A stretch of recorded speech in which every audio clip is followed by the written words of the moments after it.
Buenas, ¿qué tal? Bienvenidos aquí al programa De Vuelta, una producción desde Tadeo TV para aquí en la Universidad Jorge Tadeo Lozano.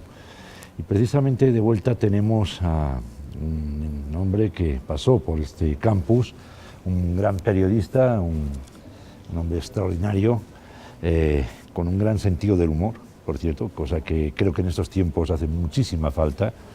Se trata de Nicolás Samper.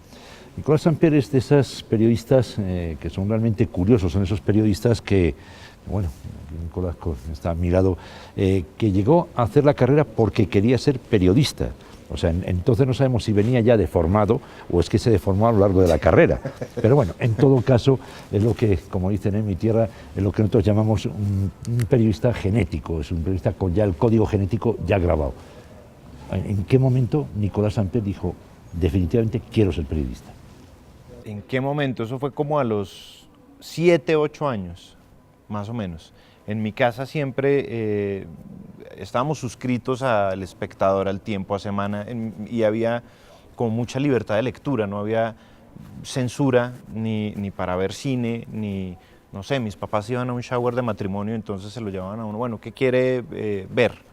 Y uno cogía El Resplandor de Kubrick, pero porque la portada, no porque uno fuera un cerebro gris, sino porque la portada salía Nicholson con ese gesto, no decía, algo bueno de tener esto, véalo. Los libros que había en la casa no había ningún tipo de restricción, y a partir como de ese interés por la lectura, por todos esos temas, con un amigo mío con el que estudié en el colegio, que se llama Andrés Ospina, hicimos un periódico de colegio a los 8 años, que se llamaba Norgerper, no recuerdo aún por qué ese nombre tan idiota, porque no tiene ningún significado de nada, y hacíamos un periódico del colegio, y desde ahí como que la venita empezó a picar por el periodismo. Yo tenía clarísimo que yo lo que quería hacer era periodista. Cuando tú llegas como periodista a la universidad, antes de llegar a la periodista, tú ya te habías creado como una serie de, digamos, en ese imaginario, tal periodista, fulano, amengano, me gusta el deporte, me gusta, lo que sé, jurídico, político. ¿Cuál era ese imaginario que tú estabas confeccionando en aquella época? Pues el primer imaginario que uno puede hacer es, no sé, como el primer recuerdo de periodismo que yo tengo es Peter White, el director del diario de Clark Kent, ¿no? Entonces, que es un tipo que toma antiácidos, como de corbata a medio anudar, muy exasperado con todo, pero finalmente todo sale bien, y es alguien que toma decisiones muy importantes. Cuando era niño yo veía a Peter White como eso, como yo quiero ser como Peter White.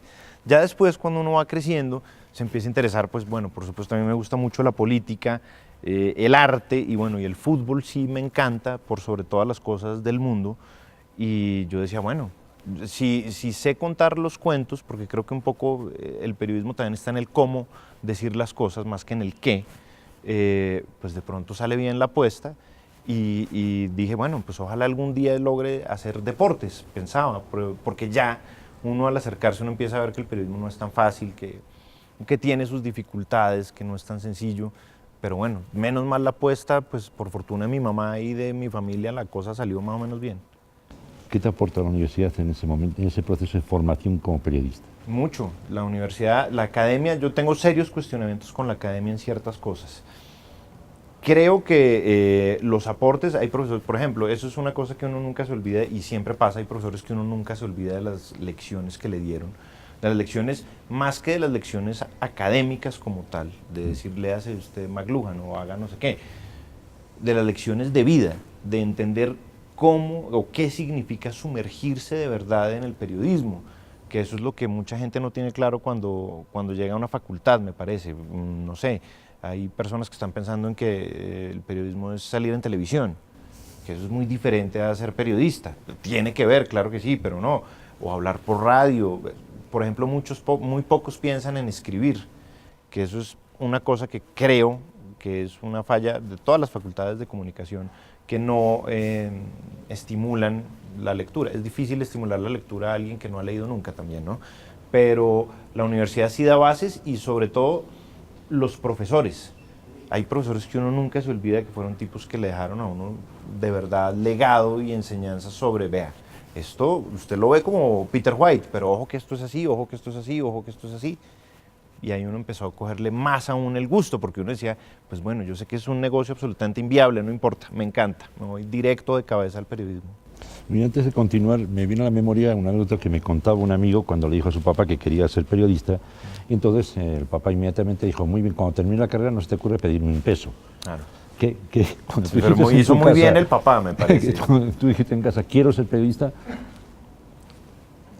No, que dijeron, bueno, pues el chico salió, sí. pues yo me imagino ¿Qué todo el vamos a mundo, uy, ahora qué hacemos con este man, bueno, sí, va a tocar darle plata, pues, pero que no se dé cuenta, como metérselo entre una media, no sé. Pero creo que por mi interés siempre en esos temas, pues me imagino que en la casa supusieron que, bueno, de pronto el chino alguna cosa se inventa y le sale bien la apuesta, y si no, pues bueno, aquí hay otro cuarto para que se quede siempre, como en la casa de uno. En la casa, si no lo apoyan a uno en la casa con lo que va a estudiar, uno está perdido. Uno ya sale de la universidad o lo echan de la universidad, nunca sabe si uno lo gradúan o lo echan. Sí. Pero bueno, el caso es que uno sale de la universidad, creo que sale de uno de los mejores momentos de la vida de uno, que es el universitario. Estás ya en la calle. ¿Cuál es el primer gran reto al que te enfrentas? Aparte de buscar trabajo. Bueno, que ese es el mayor reto incluso hoy, buscar trabajo y conseguirlo. El mayor reto, la universidad, que volvemos al tema de la academia, bueno, no hay otro sistema además de evaluación. Uno tiene que evaluar a un estudiante con 0, con 5, con 3.5, con eso. A mí me iba bien en la universidad, digamos, en términos de notas, me iba bien.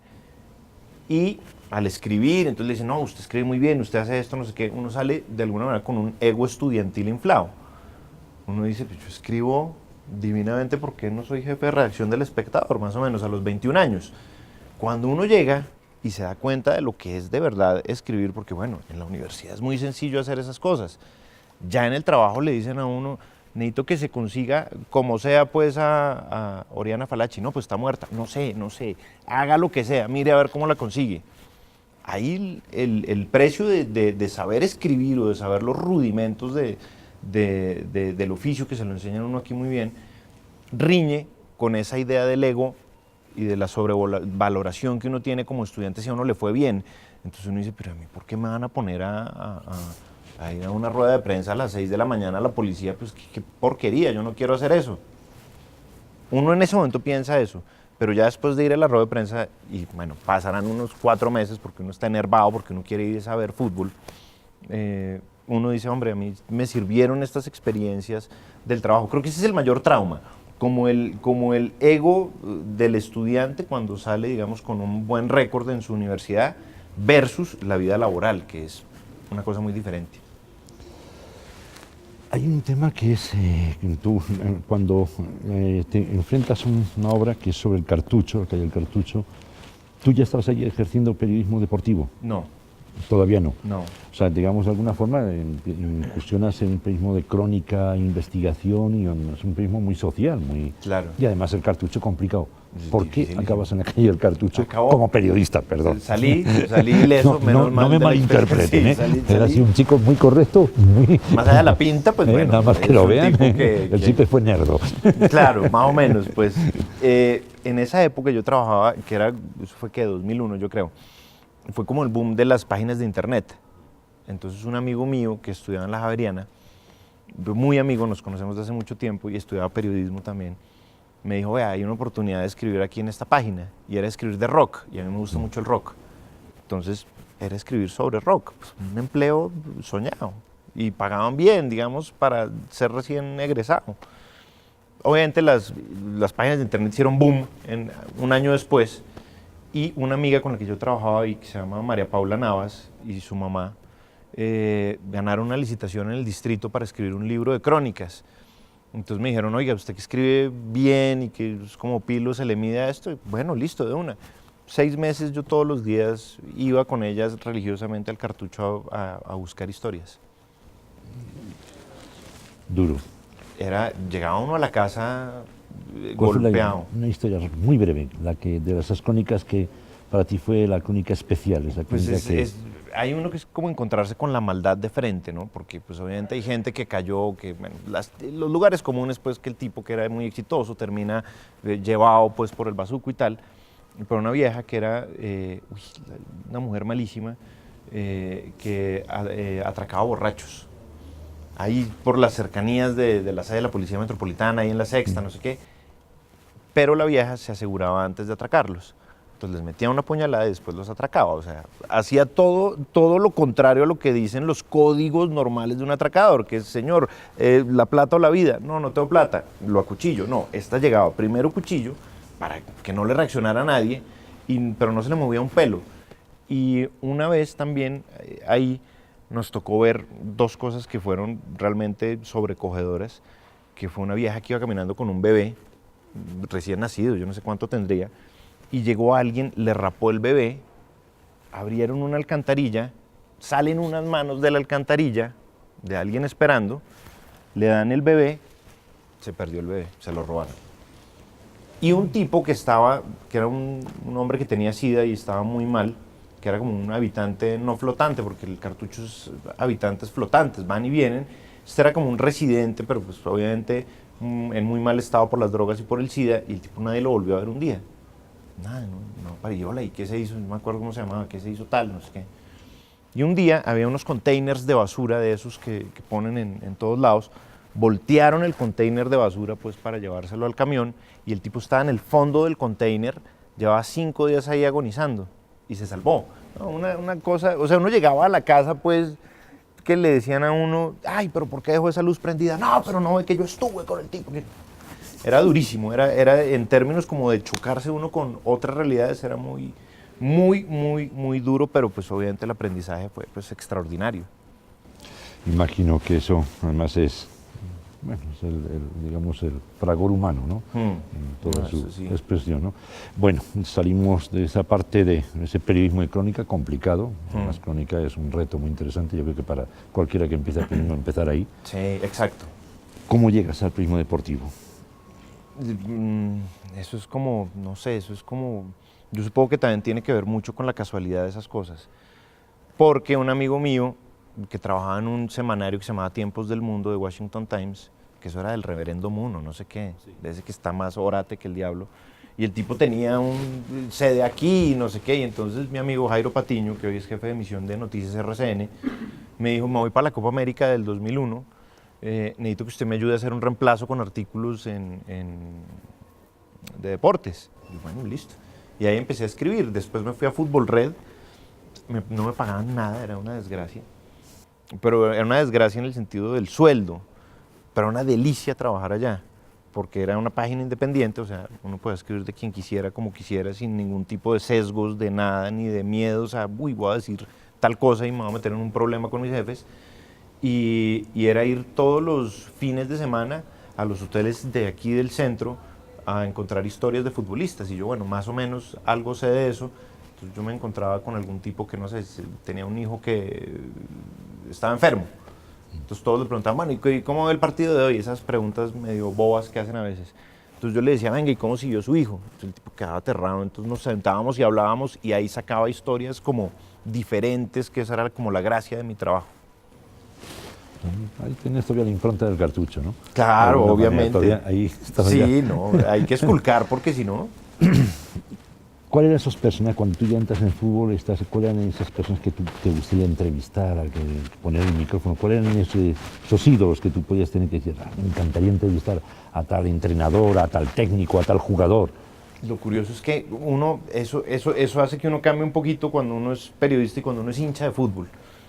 Porque uno hincha de fútbol tiene una cantidad de ídolos, pues, tremendos en el cielo, ahí en el póster todo el día.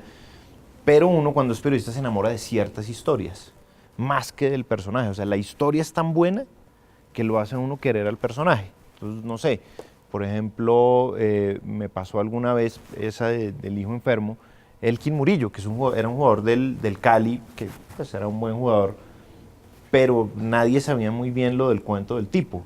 Entonces yo me fui y saqué esa historia. O, no sé, Redín, que ya era técnico en esa época, Bernardo Redín, un gran jugador que tuvo Colombia. El tipo fue a jugar, fue de los primeros colombianos, no sé si de los primeros, pero sí fue a jugar a Bulgaria, y cuando fue a jugar a Bulgaria, en esa época hubo pero es un imbécil, uno no puede saber eso. Yo pensaba, pero yo cómo sé este cuento. En esa época Bulgaria sufrió unos racionamientos de agua muy fuertes y al equipo del, creo que era el CSKA Sofía, Risto Stoichkov, les mandaba agua desde Barcelona. Entonces, yo no sé yo por qué demonios en algún lado leí eso. Y entonces me fui a donde Redín, venga, ¿y cómo fue lo del agua en Sofía? Aterrado, pero ¿cómo así que lo del agua? Sí, que ustedes les cortaban el agua y no es que... Y ahí el tipo echaba el cuento. Entonces yo me enamoraba era más de las historias antes que de los personajes, porque es el problema de encontrarse con un ídolo, que apenas uno se encuentra y lo conoce, se le cae a uno. Sí, hay una cuestión que los periodistas tienen, y yo creo que es una cualidad que tiene el periodista normalmente. El buen periodista no es el que entra por la puerta principal, yo creo que siempre entra por la puerta de servicio. Y el periodista es el que encuentra siempre al personaje, a él o a ella, con los rulos y las zapatillas de casa. Sí. En una palabra, se encuentra con el antimito. Y empieza a encontrar que el personaje no es incluso como uno lo ha preconcebido en muchas ocasiones. ¿Cuál ha sido ese personaje que en alguna ocasión tú te has enfrentado a él y has dicho, este tipo no era como yo me esperaba? ¿Quién sería? Yo soy hincha de Millonarios y cuando yo era niño, pues cuando niño no sabe nada, en esa época el Chiqui García fue el técnico de Millonarios y entonces bueno, obviamente uno le tenía un respeto importante, pero me tocó algunas veces tener varios desacuerdos con él y no es un tipo para nada amable, me disgustó mucho. Hay jugadores que, sobre todo cuando son jóvenes, están como muy deslumbrados y que, bueno, después puede que se vuelvan luminarias o no y pierden la gracia. No sé, Rodallega, por ejemplo, era un tipo que para entrevistar era detestable. Y no es que uno se alegre porque le vaya mal, digamos, porque el tipo hoy no le está yendo tan bien como él lo prometió en algún momento. Guarín era un tipo harto para entrevistar. Digamos que el mérito que ese sí es una cosa como que me alegra mucho, es que alguna vez pude entrevistar a Alfredo Di Stéfano y no me colgó, porque Di Stéfano es el tipo más amargo con la prensa, entonces lo llaman los periodistas, el tipo, no, vete, coño, a los cojones, pan, y le cuelga a uno, porque habla español y argentino, es una mezcla muy extraña. Y el tipo empecé a hablarle de los partidos que había jugado contra Real Madrid y sobre por qué él había venido aquí, porque uno tiene que hacer muchas conexiones con un personaje a la hora de hablar con él. Entonces yo pensaba, bueno, Di Stéfano, que es un tipo, pues que era un tipo importante en el fútbol antes de venir aquí a Colombia incluso, ¿por qué demonios se viene a Colombia, país que nadie tiene ni idea ni que existe, en el año 48 cuando matan a Jorge Eliezer Gaitán y este país es un polvorín salvaje? ¿Por qué se viene para acá? Entonces me contó, porque le dije, venga, pues usted no sabía que habían asesinado a Jorge Eliezer Gaitán y que el país estaba en problemas liberales, conservadores. A mí me escondieron eso durante 2 meses. Yo no tenía ni idea. Si yo hubiera sabido todo eso que pasaba en Colombia, yo no vengo a Colombia. Así con la sinceridad pues de Di Stéfano, que es un tipo muy sincero y muy frontal, me dijo, yo no hubiera venido a Colombia si yo sabía todas esas historias. Entonces, unos cracks, pues Alfonso Senior o quien lo haya engañado de la Junta Directiva de Millonarios, es un genio. Me imagino imprimían periódicos falsos, yo no sé qué hacían para que el tipo nunca se diera cuenta de que esto era un polvorín. O sea, 2 meses lo mantuvieron. Lo mantuvieron, pero engañado, que esto era más o menos Hawái, pues supongo. Tipo pensaba que esto era un país súper viable, que las cosas estaban bien. Esto era un desastre espantoso. Y él salía, jugaba, ganaba, perfecto. No se daba cuenta de nada. Cuando a los 2 meses el tipo se da cuenta que como que el país tiene un complique importante, pues ya él había podido sobrevivir a eso sin darse cuenta. Entonces, ojos que no ven, corazón que no siente, y siguió jugando. Muy bien, Nicolás, continuamos con esa trayectoria y en un momento dado, y como un alto en el camino, una nueva obra, un nuevo ensayo, un nuevo escrito, que es el bestiario del fútbol. El bestiario del balón. El bestiario del balón, perdón. ¿Qué es el bestiario del balón? El bestiario del balón fue una creación, empezó como un blog en realidad. Entonces lo hicimos Federico Arango, que hoy por hoy es su editor de opinión del Tiempo, y Andrés Garavito, que con él no sé, fue como el Sid Barrett de ese grupo, porque tuvimos complicaciones con él y bueno, terminó dando un paso al costado. Y ese blog era, obviamente cuando uno va mucho a fútbol, uno a veces se ensaña con ciertos jugadores que le hacen a uno la vida imposible como hincha, del equipo rival y del equipo propio, que uno los detesta, que dice, pero este tipo es lo más malo que hay, no puede jugar profesional. Bueno, entonces empezamos y todos, digamos, los tres teníamos una cantidad de bobadas en la casa, de revistas, de álbumes de fútbol, de periódicos, de cosas de esas, con mucha memorabilia al respecto. Entonces lo que hacíamos era escanear la foto de un jugador y contar la historia a nuestro estilo. Entonces, bueno, pero lo empezamos a armar como un blog cualquiera, pues un blog bobo. De pronto un día no podíamos entrar al blog, era porque las entradas al blog hacían que se cayera la plataforma. Entonces empezamos a averiguar por qué se cae esto, no, porque está entrando mucha gente, no, ni idea por qué va a entrar gente. Y entonces nos dimos cuenta que cubrimos un espacio que nadie había cubierto, que era el de los antihéroes, que era el de contar las historias de los tipos de los que nunca se cuenta una historia.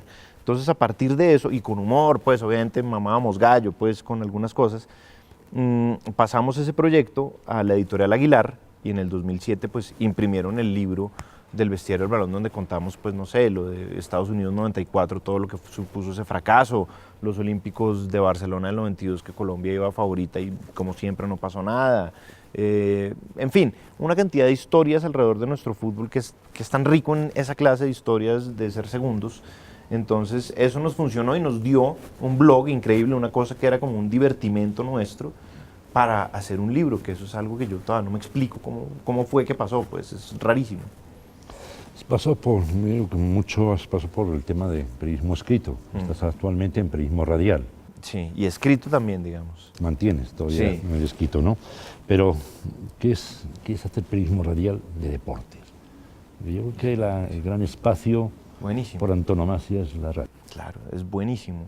Es buenísimo, sobre todo porque la radio en estos momentos coyunturales de los medios está viviendo, no sé si una nueva bonanza, pero como que la gente está volviendo a la radio. Todas esas transmisiones de televisión hacen que la radio pierda fuerza, porque pues obviamente uno desde el control remoto y desde la cama puede ver desde Manchester, Chelsea hasta Itagüí, Chicó. El fútbol colombiano hoy es transmitido para un público muy selecto. No todo el mundo tiene acceso a DirecTV porque es más caro, no sé. Porque no hay plata, porque pues hay otras prioridades, pues más que la antenita saliendo. Y eso ha hecho que la radio de alguna manera vuelva a cobrar importancia en ese sentido, en el sentido de hablar de fútbol, que esa era como la tradición de todos. Como ahora el fútbol no se ve tanto y no es tan fácil verlo, el colombiano, toda una paradoja, porque podemos ver Barcelona-Real Madrid, pero no podemos ver Patriotas Envigado, o lo ven unos pocos afiliados. Entonces eso ha hecho que la radio vuelva a tener como importancia, y hacer radio es muy bonito en ese sentido, porque hay que saber contar muy bien las historias y los cuentos a partir de 90 minutos de fútbol. ¿Qué proyecto tienes ahora? ¿Tienes algún proyecto en mente? ¿Vas a escribir algo o está...? Pues estamos con un primo mío y con Federico Arango también, viendo a ver si hacemos un libro sobre la colombianidad, es decir, la colombianidad neta, que la colombianidad neta tiene cosas muy buenas, pero tiene cosas muy malas. La tramitología, todo ese tipo de desastres, pero también las cosas buenas. Estamos cuajando como eso. Y hay otros proyectos como de escribir un par de guías del Mundial y esas cosas, pero ahorita estoy como centrado realmente como en bueno, es que no le queda uno tiempo para nada. Con la radio, con la columna en Esquire, con Publimetro, con eso, ahí ya uno como que, menos mal, pues hay trabajo, pues, porque eso sí es una de las claves para poder vivir más o menos bien siendo periodista. Me gustaría que antes de despedirnos, antes de irnos, que Nicolás Samper diera un tipcito a los alumnos de comunicación y periodismo. ¿Cuál sería para usted el principal rasgo que debe tener una persona que quiere ser periodista? Que le guste leer, eso es clave. O sea, si no le gusta leer, probablemente va a ser un fracaso como periodista, pero así, de plano, limpio. Y es algo bobísimo, es algo que se lo tiene uno a cultivar desde la casa, el leer, lo que hablábamos al principio, lo de ser curioso para leer, porque bueno, la curiosidad siempre va a existir en el ser humano, pero si uno no tiene en la espalda un conocimiento que avale esa curiosidad, pues es una curiosidad superflua, que no sirve para nada. porque, y ahí viene la consecuencia de la lectura, eso va a hacer que usted sepa escribir. Y saber escribir es algo que en los medios es muy mal pagado, pero muy mal pagado. O sea, la escritura es lo peor que se paga en términos de medios, pero es lo que le da a uno toda la estructura para poder hablar por televisión o para poder hablar por radio o para todo. La escritura es la base del oficio, para mí es la escritura, y eso se logra ¿cómo? Leyendo mucho. Nicolás Samper, un gran periodista, ya hoy mismo ya es una estrella dentro de lo que es el periodismo deportivo, Bueno, no tanto, amigo de sus amigos, un hombre con un extraordinario sentido del humor y con una sagacidad tremenda. Lo echaron del cartucho para que se dedicara a hacer periodismo deportivo. En todo caso, pues, es de esos periodistas curiosos que seguramente, más que el gol, más que el balón que entra en el gol, seguramente le interesa más quién confeccionó ese balón. Y es el periodismo en el que él se mueve. Eso que se oculta detrás de titulares, de las letras, es un periodismo realmente complicado. En todo caso, muchas gracias, porque siempre buscará ese toque humano que hay detrás de las grandes estrellas del fútbol, del deporte, ¿no? Eso es la gracia. Nos acercará un poco más a esos héroes. Gracias, Nicolás. No, muchas gracias.